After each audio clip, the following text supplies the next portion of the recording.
Thank you for being with us this evening. We are going to get started with part B of our evening, which is the panel discussion with our brilliant team of experts here that we have with us this evening. Firstly, a huge welcome and thank you for being with us this evening. Thank you also to Picturehouse, obviously, for hosting us in what is a really, really cool venue. Obviously, in the first part of our evening, we've seen Common Ground. We've seen a bit of an introduction in particular to the challenges of farming in the US and of regenerative farming as a concept and how it can be scaled over in the US. And so we're in our discussion on the panel, and later on this evening as we open up the space for the community that we brought together this evening out in the bar, in the more catered environment at the end of the evening, we wanted to kind of start talking about what does this look like? What is regenerative agriculture? You know, the COP is going on at the moment, has just started. We're living in this context, which is frankly quite difficult in the context of nature and climate at the moment, for reasons which I'm sure we will explore in this evening's discussion. What does all this mean for us as a group, as a community, as people living in London, living in the UK, who can come together to try and make some meaningful change on the kind of scale that we've seen in the film this evening. To put some of that into context, so some of the reasons why we might be concerned about what's going on in climate at the moment. Obviously, I'm sure you will have seen the results from the US election, bringing a government in who are not interested in climate change, very likely to pull out of the Paris Agreement. We've got COP29, which has just started over in Baku in Azerbaijan, which is an economy which is heavily reliant on fossil fuels, and the chief executive of the COP was reported this week to have been using that position to promote oil and gas interests in the country. It's a really, really difficult time for climate, and our relationship with nature, as we've seen this evening, has to change. So we're going to talk a little bit about that. We're going to talk about COP a little bit. We're going to talk about how are we going to reimagine our relationship with nature and with our planet. And then, as I mentioned, we're going to have this panel discussion, and subsequently we're going to open up some discussion. We'll have a couple of Q&As in this room in the end, and then we'll open up the space, open up the discussion out in the venue, out in the cafe, in the restaurant, and the bar area. And please do spend that time mingling, chatting, and carrying on the discussion out there. So, without further ado, we will commence the panel, and with us this evening on the panel, we've got a really interesting mix of expertise. To my left here, we have Matt Isaacs, who is from My Emissions. We've got Dylan, who is from Waterbear, and we've also got Chris, who is from Pelican Ag. And I'm going to invite each of them to introduce themselves rather than doing it for them as we start talking. And as I mentioned, we've got about 40 minutes for the panel. We will have a couple of questions in here, but if you don't get an opportunity to ask a question, obviously we'll also be around in the bar area outside as well. So do come and chat to us and chat to each other as we get through the evening. Okay. Like I say, we'll dive into discussion. I've got some questions that I'd like to explore with the panel. This is going to be a conversation, though, so we will keep things fluid. And we're going to start off, obviously, I think, talking about the film we've just seen and about regenerative agriculture. So I wonder, Matt, I'll come to you first. This is a huge concept relevant to our food system. And our food system is responsible for a huge amount of emissions, which we're producing annually. Why is that? Where do these emissions come from in our food system? Why is this something that we haven't solved already? Thanks, Sam. So first off, I want to say I never normally want to clap at the end of a film, but genuinely wanted to today. It was such an amazing film, and I think I've seen in a lot of your comms talking about hope and trying to come with solutions to these problems is really... it's really exciting. It's energized. It's got me wanting to go home and make a difference today. So to introduce myself, I'm Matt. I'm one of the co-founders of a company called My Emissions. We're a carbon accounting and carbon labeling company. So we work primarily with brands, with manufacturers, with restaurants to help them understand their carbon footprint, figure out ways to reduce it, and then look to communicate it publicly with customers. And really, the best way of answering your question is to answer why I started my emissions, and it very much came from looking at where emissions come from globally and looking at what we can do as individuals to reduce our emissions, and realizing that actually the food we eat is the best and quickest way that we can quickly reduce the impact on the planet, the emissions that we produce. So I normally say around 1/3 of global greenhouse gas emissions is linked to the food sector. There's estimates between 25 and 38%. The most recent one that we look at is the 33% figure. And for context, global aviation industry is worth or represents around 6% of global emissions. So again, when we're thinking about big global challenges, I like to think of climate change like a pie chart. Where do emissions come from? Look in the biggest chunks of the pie, and in that biggest chunk is usually where you can reduce emissions the quickest, and food's right up there. So it's an incredible proportion of emissions. We've seen today there are ways that we can reduce those emissions, but the difficulty is how can you spread that learning and the experience and expertise throughout an industry that's very disconnected. I was at a panel not long ago, earlier last year, with I remember an incredible question given to someone at Arla Foods, where they were asked why, if 20 or so % of the way that they can reduce their emissions is linked to efficiency at farm level, why aren't farmers doing it anyway if it's going to help them to reduce their costs? But there's an incredible challenge with trying to educate farmers and to educate an industry that's being influenced, and that's where the majority of the emissions are linked to and come from. So how can you find a way of spreading that learning, spreading and changing an entire industry that's crippled by and really challenged by costs, as we've seen in the film. So I think all of that is context to why this is such a big problem, but I think also why it's so important that we focus in that area and really try to find those solutions usually at a farm level. I think that actually segues beautifully into my introduction to the rest of our panelists. I'm going to come, Chris, actually to you next, on the basis of springboarding off what Matt has just said about helping to bring new practices to a relatively distributed industry. Not just the food system itself, but also agriculture in general and the way that we generate food. And you're from Pelican Ag, and what Pelican Ag does is well, I'll allow you to introduce it, but fundamentally it's about finding amazing regenerative programs and helping them with capital and helping them scale. Is that right? Broadly speaking, yes. And what does it look like? Like, what are they like? Like, what's a regenerative project or program? Like, what does it look like to you, and what do you see in your day-to-day? Sure. So, I mean, if we take a step back, we invest in technologies that are enabling a regenerative food system from farm to fork. And I suppose one of the bits that we're keen to stress is, regenerative agriculture is the on-farm end.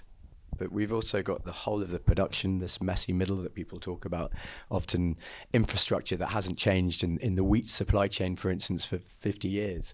And then to the consumer, who's becoming increasingly empowered, aware of what nutrition can look like. We're beginning to get better at measuring for nutrition, which has been a pretty blunt instrument, at least at scale. It's a very hard thing to do if you think about measuring organic apples from different parts of the country grown at different times of year in different soils. So I suppose, what are we doing? We are trying to ensure that the investment community, who are very long on climate, begin to prioritize soil as a keystone to climate. And if we build soil, what this film, I think, did such a glorious job of illustrating kind of with depth, but quite quickly, is on the climate end, by building soil and life within it, you can keep water in the landscape. So you slow a water cycle, which means that you create rain, as they say, which is a lesser known fact in the investment world. And that could be on half an acre, or it could be on a continent. So it's really restoring weather patterns at scale. And then the piece that we're trying to get the investment community to really wake up to on the food side of things is we evolved from healthy soils. Our health is inextricably linked and necessitates a full spectrum of life within the soil to absorb those nutrients into the food that we are only as healthy as the food we eat.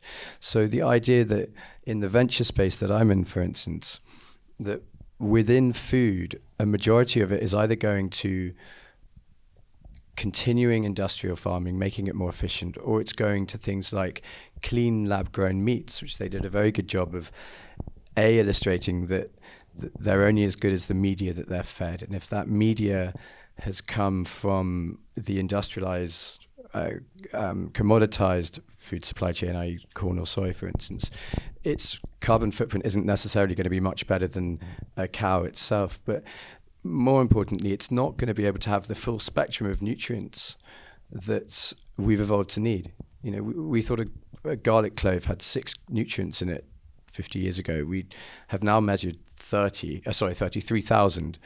And we think we've taxonomized 0.8% of what is in our soils.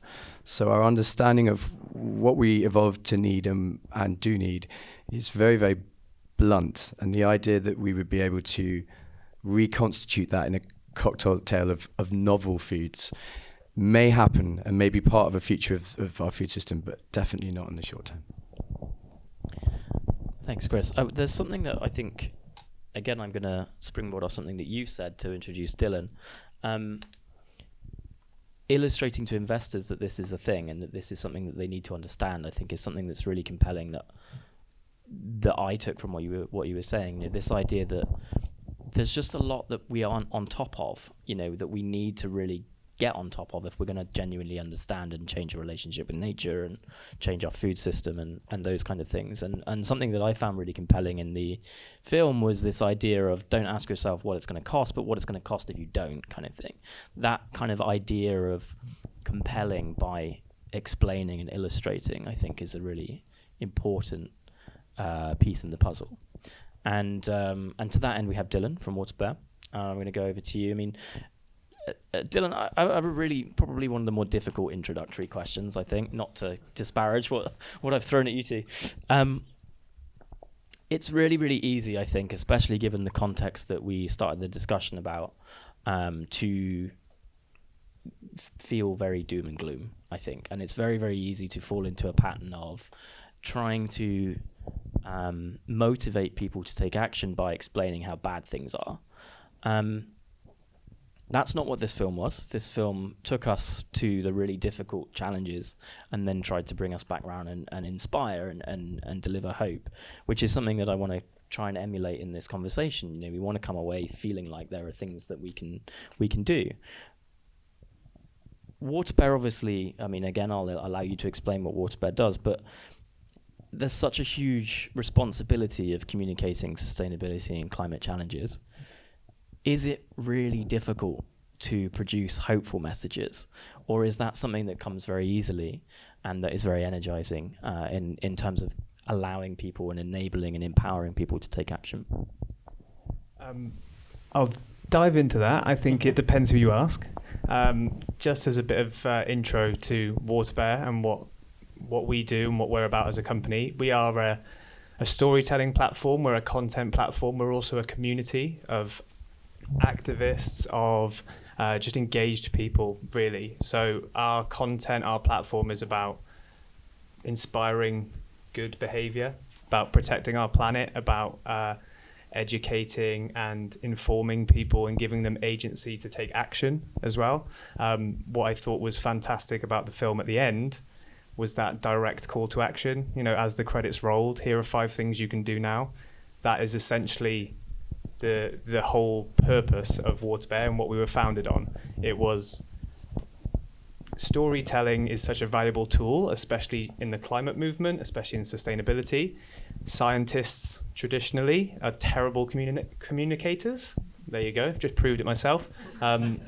Terrible communicators, they always have been. And the doom and gloom nature of a lot of their messaging, whilst obviously you're communicating serious issues, you can switch people off immediately. And that has been a problem within the climate movement for a long time.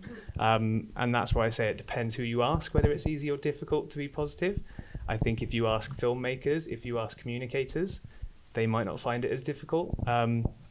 It's about looking at the narrative and how you can engage people with that narrative. Hope-based messaging and solutions-based messaging is so important. It builds empathy, it builds community, it builds a feeling that you can do something. We know that from tons and tons of research in psychology into this, that fear-based messaging switches off empathy. It drives that kind of self-preservation mode, as we've seen with some campaigning in the last few months. And I didn't want to talk too much about the US, but I think it's a clear example of when that is used and when that works. But in the climate movement, and especially with us at Water Bear, we are about positive messaging, and we're about connecting that with action. So a huge part of our platform, a huge part of our community is about saying, you've learned about this, you feel something, now what do you want to do? Let's give you something to do. Let's connect that with action. Let's build the hope and the solutions-based kind of environment around it. Thanks, Dylan. I'm sure you agree we have a brilliant group of individuals on the panel here. So do, like I say, once the panel's over, do go and chat to these guys afterwards, because the wealth of knowledge that I'm sharing this stage with is incredible. I haven't introduced myself. For those of you that I haven't met already, my name is Sam Jackson. I'm the Director of Climate Science and Impact at Ecologi. So if you were here at the very beginning of the film, you saw that little short film, you will have seen my face in very large font up there. You will have also seen some of the leaflets that we're handing out about our UK Climate and Nature Fund as well. Those are from Ecologi. We have myself and Adam here from the team, and a couple of the other team dotted around as well. So do come and say hello to us. I want to talk a little bit more about regenerative agriculture specifically. Obviously, that was the topic of the film. I'll come back to you, I think, Chris. Obviously, we talked a little bit in your introduction about enabling technologies for more sustainable, more regenerative agricultural practices. I'd love to develop that a little bit. Like, what kinds of things does that look like? What kinds of tech, what kinds of interventions do you see during your day-to-day that you think are really exciting?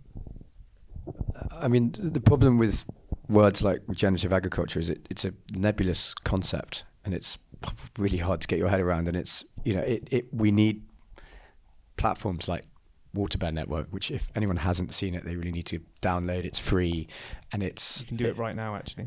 Exceptionally high caliber content. It's a wormhole that you'll lose many useful hours in. But the regenerative agriculture is nebulous. So how do we connect people with what that really involves? And the point about farming for soil and for nature is that it's context specific. So whether that's large-scale arable in North Dakota, or whether it's a small-scale upland farm in Cumbria. What is exciting is that the playbooks for these different locales now exist. The industry has struggled an enormous amount from community, because as you can imagine, if you're a farmer and you're operating on a wafer-thin margin, often laden in debt, often with the eyes of your father and your forebears looking at a change in method, and even the scrutiny of your next door neighbors, it's incredibly hard to have that transition and make it. So I suppose community and getting the word out is vital. I'm sure I'm going way off topic here. I can't even remember what the question was. There's specific technologies and specific tech. So okay, I'll be really quick with this. It's fine. It's conversation. I suppose not a technology. The first investment we made was into a company called Mad Capital, but Mad Agriculture, the parent company of, again, worth looking at. They're a non-profit US-based platform to build community in each state for regenerative farmers to learn best practice, to meet each other, and to learn how to transition. Ultimately, they lend at preferential rates because, as Rick, I forget his surname, the farmer that testified with Cory Brooker attest to, 4 years is a sort of average transition time. And so you need to have friendly sympathetic lenders that will allow for that.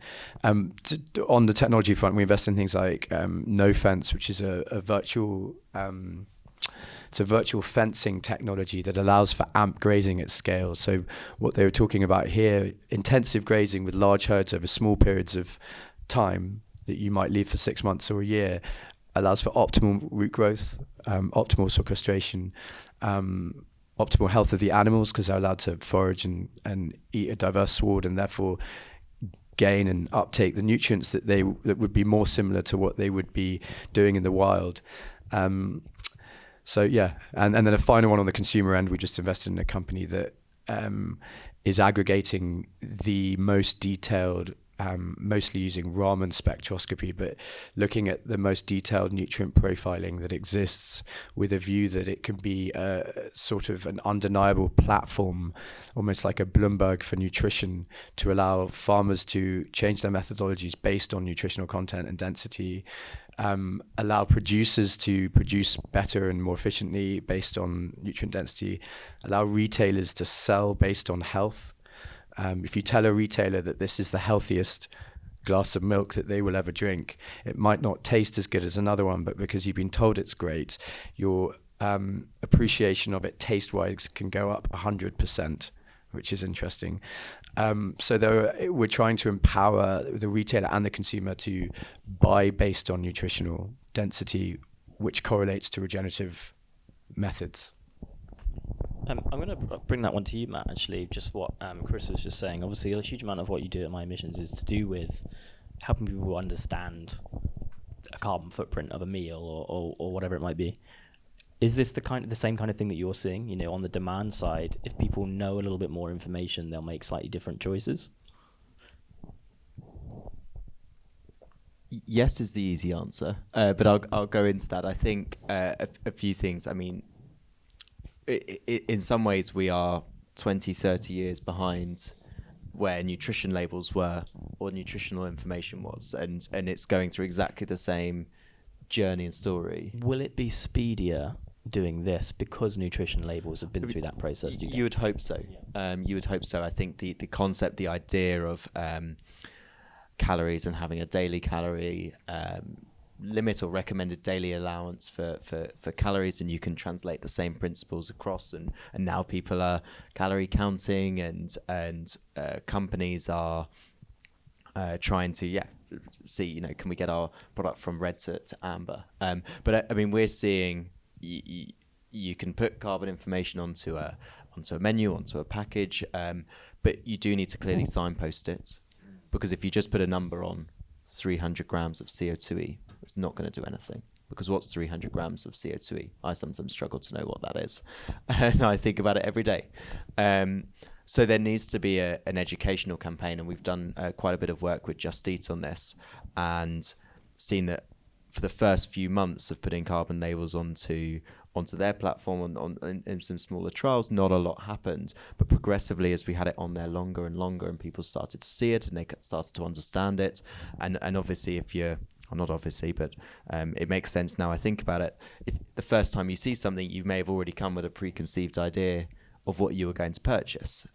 So then once it's in your mind and you've started to see it 3 or 4 times, and you've started to understood that different foods have a carbon footprint, then we start to see impact. And I think even now, I mean, we speak to food companies daily, and still sometimes they speak to us, and the first things they say is about their packaging and their transport, and of course that has a carbon footprint and has an impact. But again, going back to that pie chart, the majority of the emissions in most cases are from the food that they're selling and the ingredients that they're using.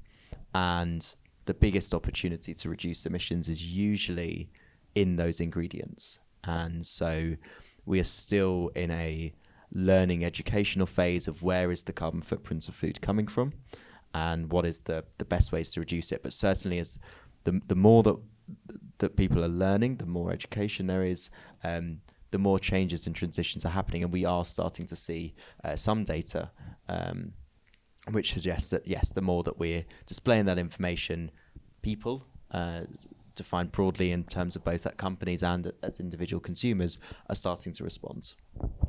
And we talked a lot about communication already, I think, but I think it's a point that's worth dwelling on. I often hear a phrase which is that climate change is not a science problem, it's a comms problem, which I have a complex relationship with that concept, but there is a huge amount of truth in it. Matt, you just mentioned that there's a huge educational milieu that we need to, engender before people are likely to pick it up in meaningful volumes. I'll come back to you, Dylan. I think obviously communication is what Water Bear does. How is it that we're gonna cut through to people? How is it just exposure to these kinds of messages, do you think, or to bring transformational change? Is it just that lots of films like this on platforms like Waterbed? Like, what more can be done, do you think? Is there more cut through to be had? I'd like to say yes, that it's just about films, because that's my background. It's clearly not. I think that it's all about embedding different types of storytelling, embedding these concepts in as many ways as possible, finding a variety of methods to reach audiences, especially for these kind of important topics. On Water Bear, we have our content split out into themes. We did a load of research on our platform about what people liked, what people engaged with, to drive that taxonomy. And food was a huge, huge theme for people.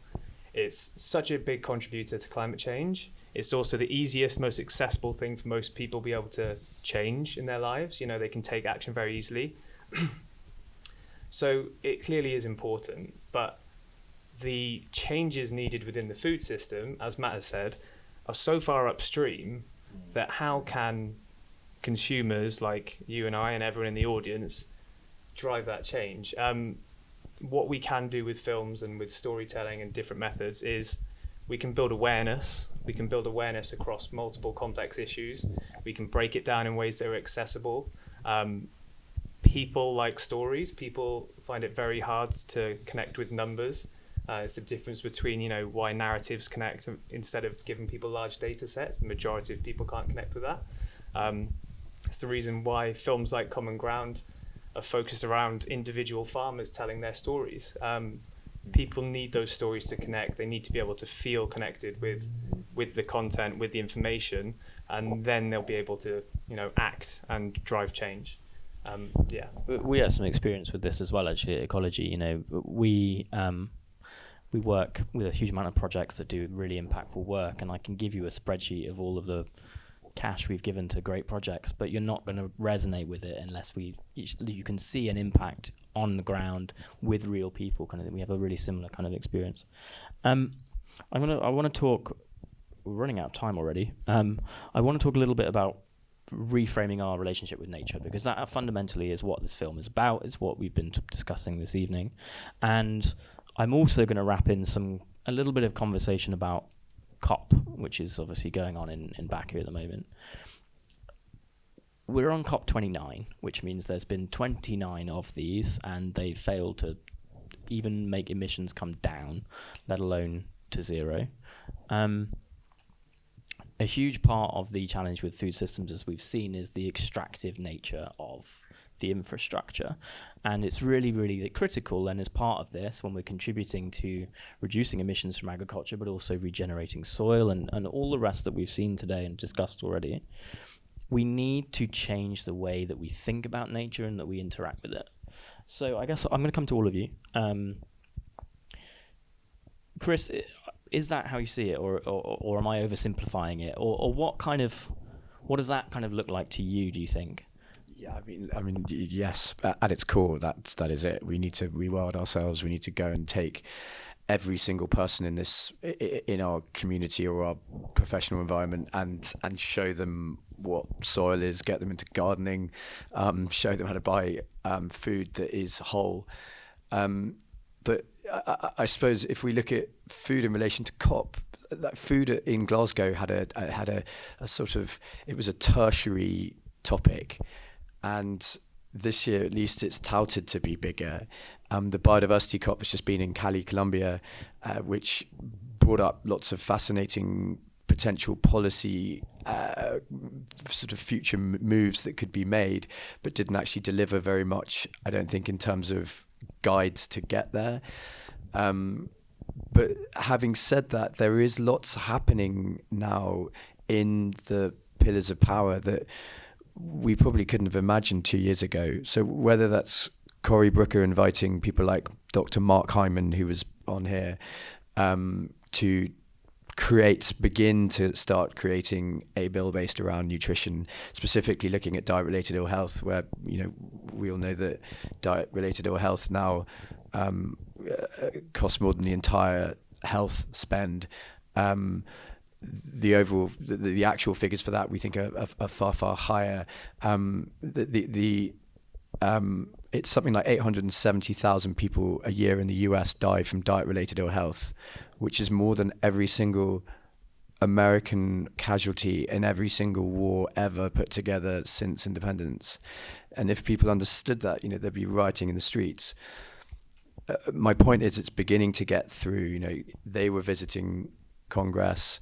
As much as Trump galls me, and Robert F. Kennedy being someone that potentially is flawed in some of his views, the way he looks at food is really exciting. He's designated 200 ingredients that are in American food, often not in European food, like yellow 7, the chemical name of which I forget, but which is carcinogenic. And he's saying, I'm going to gut the USDA. I'm going to put in regenerative farmers like Joel Salatin, and doctors like Mark Hyman, and we're going to start banning toxic substances and promoting food and exercise as medicine. So I think big changes are afoot. You optimistic? I think if they gut the USDA, I think it'll be the most significant shift. It'll open an enormous opportunity for this space if it can communicate properly, to move. I think big food would then have to work with innovative small brands quicker than they are currently as well. Yeah. Matt, well, we talked about what My Emissions does a little bit, and obviously one of your flagship pieces is carbon labeling on food. I guess you're going to say yes. Is this a big driver of changing the way that we think about our food? You know, thinking about, if the question is relating to how we change our relationship with nature, how we change our relationship with food, is that's part of the puzzle then for you? For sure it is. I would say that, I mean, even we've gone through a learning exercise. I think when we started, especially as an individual, we were thinking carbon labels great for individuals and people, but as I've said, it takes a lot of education, it takes a lot of learning.